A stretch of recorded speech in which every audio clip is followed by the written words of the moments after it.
राधे कृष्ण राधे कृष्ण। यादव सेना का कोंकण, कुटक, त्रिगर्त, केरल, तेलंग, महाराष्ट्र और कर्नाटक आदि देशों पर विजय प्राप्त कर करुष देश में जाना तथा वहां दंतवक्र का घोर युद्ध। नारद जी कहते हैं, हे मिथिलेश्वर, उसके बाद मनु तीर्थ में स्नान करके प्रद्युम्न बारंबार दुंदुभि बजवाते हुए यादव सेना के साथ कोंकण देश में गए। कोंकण देश का राजा मेधावी गदा युद्ध में अत्यंत कुशल था। वह मल्लयुद्ध के द्वारा विपक्षी के बल की परीक्षा करने के लिए अकेला ही आया। उसने सेना सहित प्रद्युम्न से कहा, यादवेश्वर, मुझे गदा युद्ध प्रदान करो, प्रभो मेरे बल का नाश करो। प्रद्युम्न बोले, हे मल्ल, इस भूतल पर एक से बढ़कर एक बलवान वीर है, अतः तुम अपने बल पर घमंड न करो। भगवान विष्णु की माया बड़ी दुर्गम है। हम लोग बहुत से वीर यहाँ एकत्र हैं और तुम अकेले ही हमसे युद्ध करने के लिए आए हो। महामल, यह अधर्म दिखाई देता, तो इस समय लौट जाओ। मल्ल बोला, जब आप लोग बलशाली वीर होकर भी युद्ध नहीं कर रहे हैं तो मेरे पैरों के नीचे से होकर निकल जाइए, तभी अब यहाँ से लौटूंगा। श्री नारद जी कहते हैं, मैथिल, उस मल्ल के यूँ कहने पर समस्त यादव पुंगव वीर क्रोध से भर गए। तब उसके देखते देखते बलदेव जी के छोटे भाई बलवान वीर गदा लेकर सामने खड़े हो गए। फिर वह भी सबके सम्मुख गदा उठाकर खड़ा हो गया। उस महाबली मल्ल ने गद के ऊपर एक बड़ी भारी गदा फेंकी। गद ने उसकी गदा को हाथ में थाम लिया और अपनी गदा से उसके ऊपर दे मारा। गद की गदा से आहत होकर वह पृथ्वी पर गिर पड़ा और मुख से रक्त वमन करने लगा। अब उसने युद्ध की इच्छा त्याग दी। उसके बाद कोंकणवासी मेधावी ने श्रीहरि के पुत्र प्रद्युम्न को प्रणाम करके कहा, मैंने आप लोगों की परीक्षा के लिए कार्य किया था। आप तो साक्षात भगवान ही हैं। कहाँ आप और कहाँ मुझ जैसा प्राकृत मनुष्य है। मेरा अपराध क्षमा कीजिए, मैं आपकी शरण में आया हूँ। श्री नारद जी कहते हैं, राजा यूँ कहकर भेंट देकर और श्रीहरि के पुत्र को नमस्कार करके कोंकण देश का राजा क्षत्रिय शिरोमणि मेधावी अपनी पुरी को चला गया। कोटक देश का स्वामी मौली शिकार खेलने के लिए नगर से बाहर निकला था। उसे जामवती कुमार महाबाहु सामने जा पकड़ा। उससे भेंट लेकर प्रद्युम्न दंडकारण्य को गए। वहाँ मुनियों के आश्रम को देखते हुए सेना सहित श्री कृष्ण कुमार क्रमशः निर्विंध्या, प्योषणी, तापी नदी में स्नान करके महाक्षेत्र सुरपारक में गए।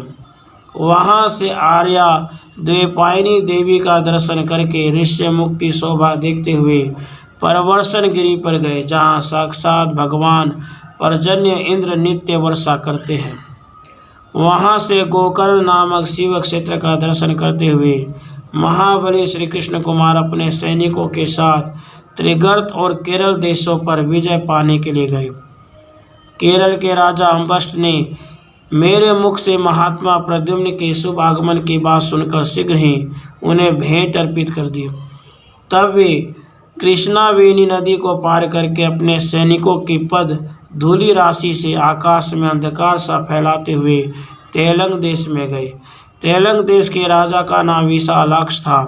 वे अपने नगर के उपवन में सुंदरियों के साथ विहार करते थे।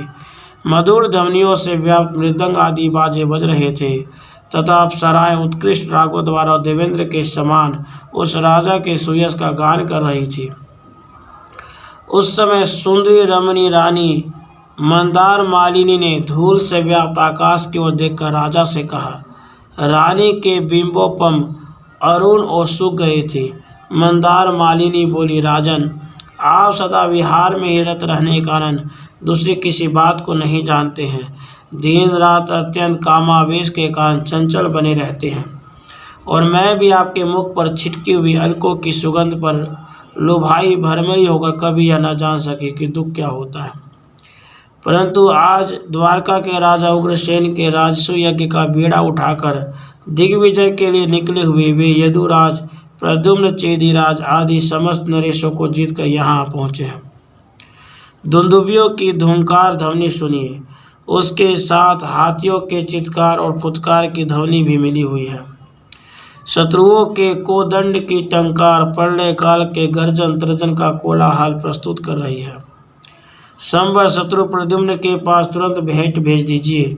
इन भागती हुई भूप सुंदरियों की ओर देखिए, इनके बंधे हुए केश पासों से फूल झड़ गए हैं। ये श्रम जल पसीने की वर्षा कर रही हैं और वन में प्रवेश करने का इनके केशों के श्रृंगार बिगड़ गए हैं, स्पष्ट प्रतीत नहीं हो रहे हैं। पत्नी की बात सुनकर राजा विशालाक्ष अत्यंत प्रसन्न हो भेंट सामग्री लेकर प्रद्युम्न के सामने आए। उनके द्वारा पूजित और सम्मानित हो धनुधरों में श्रेष्ठ साक्षात प्रद्युम्न पंपा सरोवर तीर्थ में स्नान करके वहां से महाराष्ट्र की ओर चल दिए।